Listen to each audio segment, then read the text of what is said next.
Bonjour et bienvenue dans cette nouvelle émission des lettres et racines hébraïques. Aujourd'hui, nous allons revisiter un personnage de l'Ancien Testament et ce personnage est une femme, Rachel. Elle sera l'épouse de Jacob, Jacob fils d'Isaac, Isaac fils d'Abraham. Nous verrons plus précisément les événements qui vont se mettre en place, amenant le mariage mouvementé de Rachel, la bien-aimée de Jacob, avec cette rivalité qui va s'installer entre l'aînée Léa. Puis nous verrons ensuite les descendants de Jacob, notamment les deux fils de Rachel, ainsi que la symbolique que nous pouvons tirer sur un plan prophétique et spirituel. Regardons le contexte de cette histoire. C'est encore auprès d'un puits que va se tramer une histoire d'amour. Nous avons vu dernièrement la providence divine amener le mariage de Rebecca avec Isaac au travers du serviteur d'Abraham, Eliezer. Ce sera cette fois-ci la rencontre entre Jacob et Rachel, et cela toujours près d'un puits. Rachel est la fille de Laban, et Laban est le frère de Rebecca, mère de Jacob. Ainsi Jacob et Rachel sont cousins. Le texte nous dit que Jacob part de Canaan et se dirige au pays des fils de l'Orient, à Haran. Il voit un puits dans les champs, Ve'er Bassadé, où se trouvaient des bergers. Et il se demande s'il est arrivé près de Haran. Faisons un petit rappel sur la symbolique du puits, car là aussi, comme pour le mariage d'Isaac avec Rebecca, il va y avoir cette rencontre près d'un puits.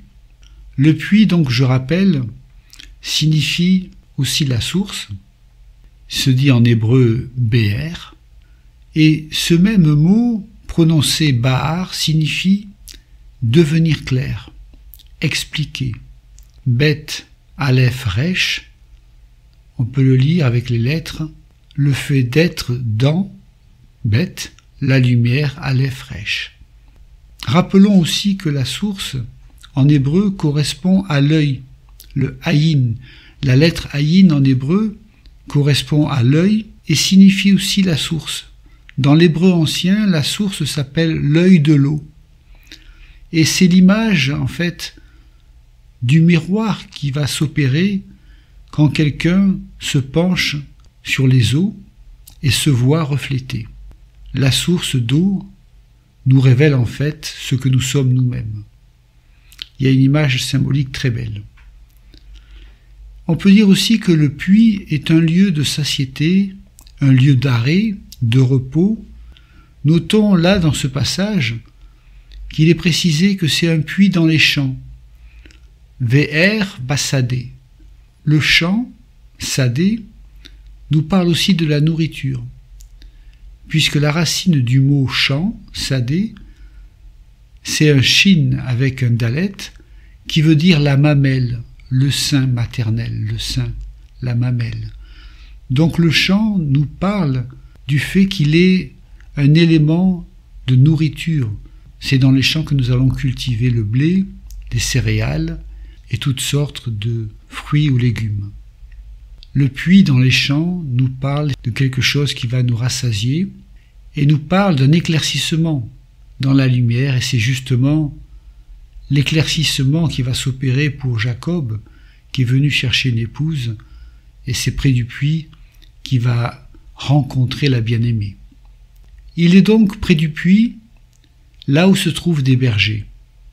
Jacob les interroge car il cherche Laban, son oncle, et les bergers lui confirment qu'il est bien au bon endroit, et que voici justement qu'arrive Rachel, la fille de Laban, qui vient chercher de l'eau pour abreuver son troupeau. Rachel, Rachel en hébreu, signifie brebis. La brebis se dit aussi tson. Rachel donc, qui signifie brebis, est justement une bergère, Roa. La racine du mot bergère, roa, c'est un resh, haïn et un he, et la racine raa signifie conduire, faire paître, d'où le sens de bergère. Dans ce puits, une pierre très lourde obstrue l'ouverture. On la remue très difficilement, il faut être souvent plusieurs. Jacob, lui, lève les yeux et voit Rachel. Pris d'un élan, il se précipite alors pour déplacer tout seul la lourde pierre, puis il va abreuver le troupeau de la jeune fille. Elle ne sait pas encore que cet homme est son cousin. Jacob abreuve le troupeau de Laban.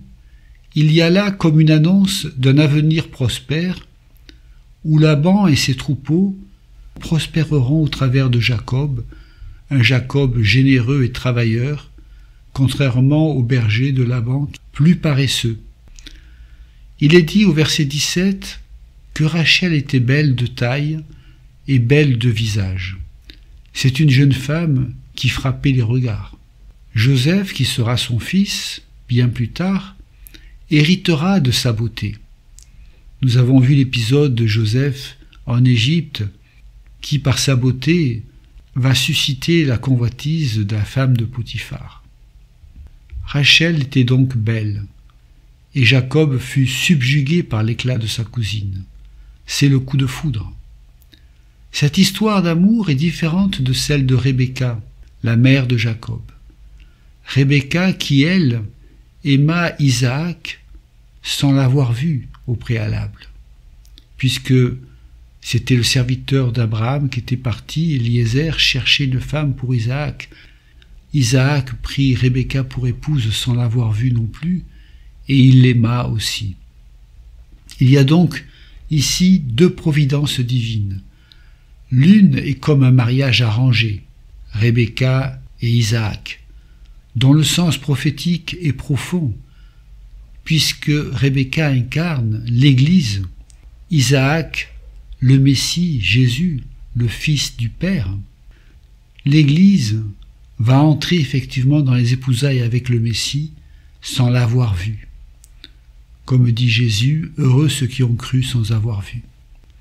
Et d'un autre côté, l'autre providence divine que nous voyons avec Rachel et Jacob, c'est une histoire d'amour avec un coup de foudre, un amour qui pourtant va perdurer toute une vie, contrairement à des coups de foudre qui sont éphémères. Jacob apprit à Rachel qu'il était parent de son père, qu'il était fils de Rebecca. Et elle courut l'annoncer à son père. Voilà ce que nous dit le passage de Genèse 29. Dès que Laban eut entendu parler de Jacob, fils de sa sœur, il courut au-devant de lui et il l'embrassa. Il le fit venir dans sa maison. Jacob raconta à Laban toutes ces choses. Et Laban lui dit, « Certainement tu es mon os et ma chair. » Jacob demeura 1 mois chez Laban. Voilà ce que dit le texte de Genèse 29, versets 12 à 14. La rencontre se fait donc avec la famille. Rachel court, Laban s'exclame, c'est la fête. Les semaines passent et Jacob se sent comme prisonnier de son hôte. Il n'a rien à offrir et son cœur est enflammé pour Rachel. Il travaillera pour Laban pour 7 années pour avoir Rachel. Voilà ce qu'il va proposer à Laban. Ce sera quelque part sa dot et ce sera une bonne affaire pour Laban qui ne dévoile pas encore toute sa pensée. Jacob veut travailler 7 années pour Rachel, et bien qu'il en soit ainsi, 7 années qui vont paraître quelques jours pour Jacob. Au verset 20, il nous est dit « Jacob servit 7 années pour Rachel, et elles furent à ses yeux comme quelques jours, parce qu'il aimait Rachel. » Au bout des 7 ans, Jacob réclame son dû, il veut épouser Rachel, la bien-aimée. Ce sont finalement les noces qui arrivent.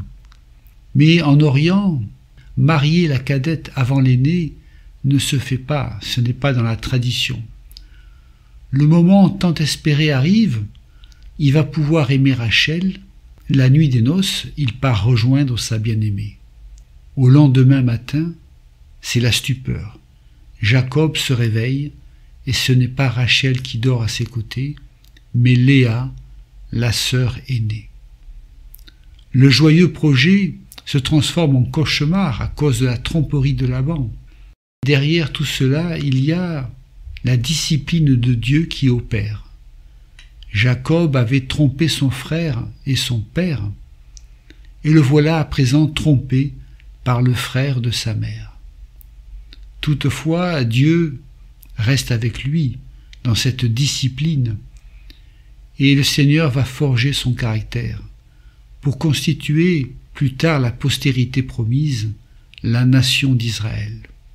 Et donc Jacob devra travailler 7 années de plus pour acquérir Rachel la cadette. Revenons à cette nuit de noces si mystérieuse. Jacob pense être avec Rachel, il se retrouve au petit matin avec Léa. C'est difficile à comprendre. Il y a là un mystère. Rachi, le célèbre talmudiste médiéval, commente ce passage ainsi. Rachi pense que Rachel était bien aux côtés de Jacob pendant la nuit de noces, et Léa ne serait venue qu'au petit matin. Rachel, se doutant effectivement de la supercherie de son père, aurait prévenu sa sœur pour qu'elle ne fût pas déshonorée. Ainsi elle passa la nuit avec Jacob, mais Léa, l'aînée, qui doit être mariée avant Rachel, arrive au petit matin pour prendre sa place. Voilà une explication, un commentaire. Laban fait donc un marché avec Jacob pour avoir aussi la cadette. Ce sera travailler 7 ans de plus. Jacob, le supplanteur, est à son tour supplanté. Il accepte malgré tout parce qu'il aime Rachel et il veut Rachel tout de suite. Ainsi, au terme des fêtes, environ après 2 semaines mouvementées, il retrouve Rachel et donc il se retrouve avec 2 femmes. L'une qu'il aime, Rachel, et l'autre, Léa, l'aînée, qui n'aime pas vraiment. Certains rabbins pensent que Léa était en fait destinée au départ à devenir l'épouse d'Ésaü, mais sa mauvaise réputation s'était déjà répandue. Ainsi, Jacob travaille 7 ans de plus pour Laban, et sa famille va s'agrandir par des fils de ses 2 épouses, et aussi par les 2 servantes de ses 2 épouses, Bila et Zilpa. Sans vouloir nous étendre sur le sujet qui a déjà été traité dans des émissions précédentes, faisons toutefois un bref rappel sur la descendance de Jacob, qui va nous intéresser surtout pour les descendants de Rachel. Jacob se trouve donc avec 2 femmes. Il aime Rachel, la cadette, mais se retrouve à devoir prendre aussi l'aînée, Léa. N'oublions pas que dans la culture orientale, il est très difficile d'épouser la cadette avant que l'aînée ne soit elle-même mariée. Laban a maintenu cet ordre à l'insu de Jacob. Donc, Jacob aime Rachel, mais celle-ci n'enfante pas. Elle est stérile et elle est frustrée. Léa, l'aînée, la mal-aimée, est toutefois féconde. Elle donne des fils à Jacob, en espérant trouver l'amour de son mari. Ce sera le premier, Ruben. Elle dira « Voyez un fils ». Le second sera Siméon. Ainsi, dit-elle, Jacob m'aimera, Dieu a entendu mes prières. Il s'appelle Siméon. Le troisième s'appellera Lévi. Elle dit « Mon mari s'attachera à moi ». Lévi a le sens d'attachement.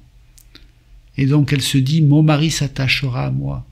Elle enfante pour recevoir l'amour de son mari. En enfantant, elle va trouver un accomplissement. Effectivement, le 4e fils, Judas, elle l'appellera Judas, qui veut dire la louange, louange, qui veut dire aussi, étymologiquement, quand on voit les lettres, on peut le lire par la porte de Dieu.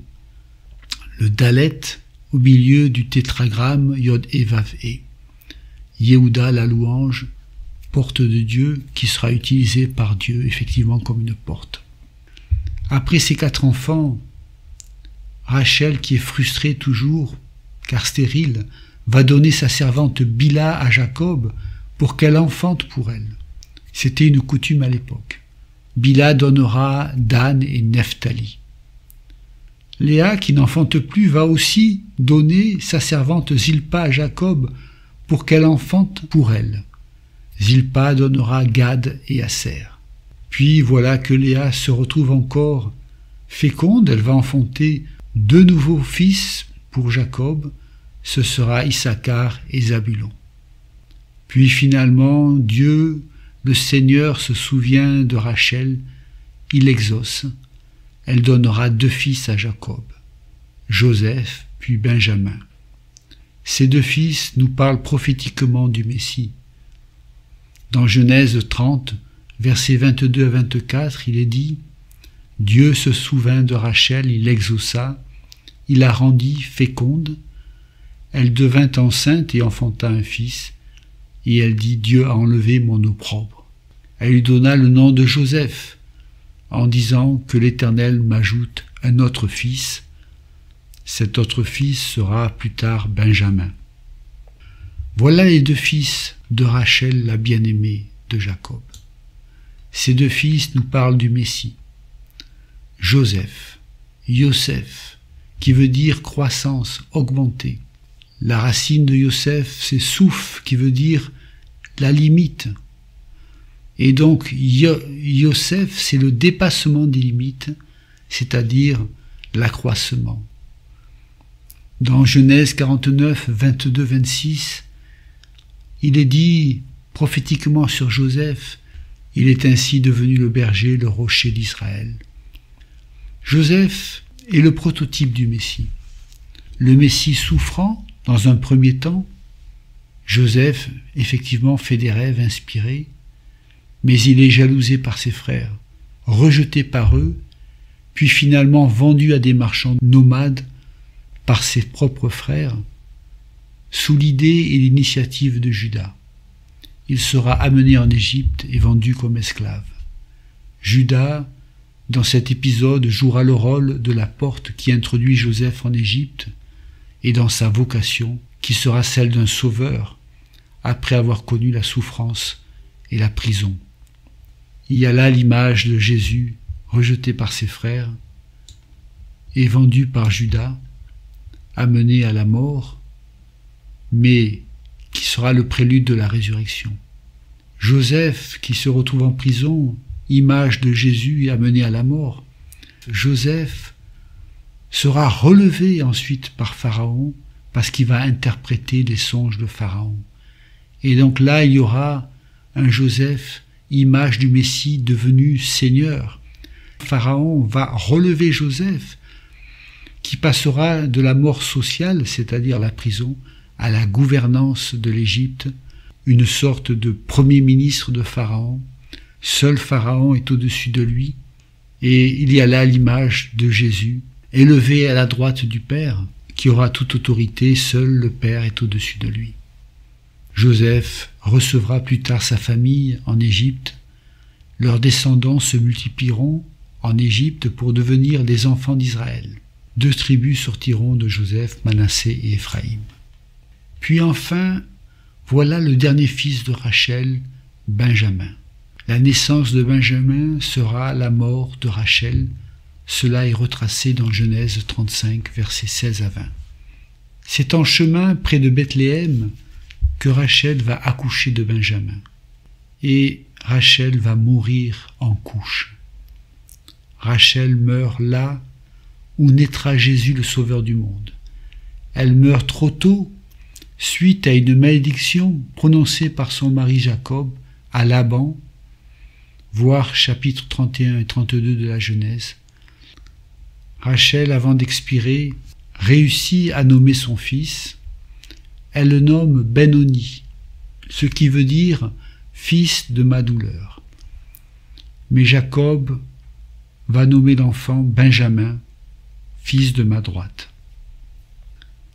Né à Bethléem, cet enfant Benjamin évoque 2 aspects de Jésus.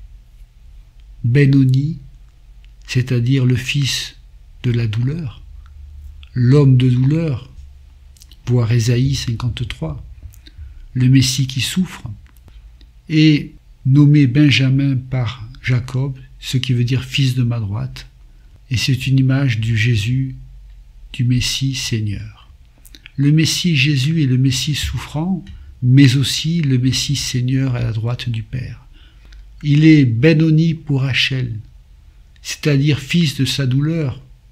Il est fils de sa droite pour Jacob. Dans l'allégorie que l'on peut commenter, Jacob est le Père, Benjamin le Messie à la droite du Père, et Rachel, Israël, qui donne naissance au Messie et qui perd sa vie. Pour Israël, le Messie Jésus est une source de grande souffrance et quelque part de mort. Cette mort n'est pas une mort définitive, ça traduit simplement l'exil que vont connaître les enfants d'Israël, le dernier grand exil, l'exil de Rome, l'exil d'Édom. Voilà, l'émission est terminée, que le Seigneur vous bénisse et à bientôt.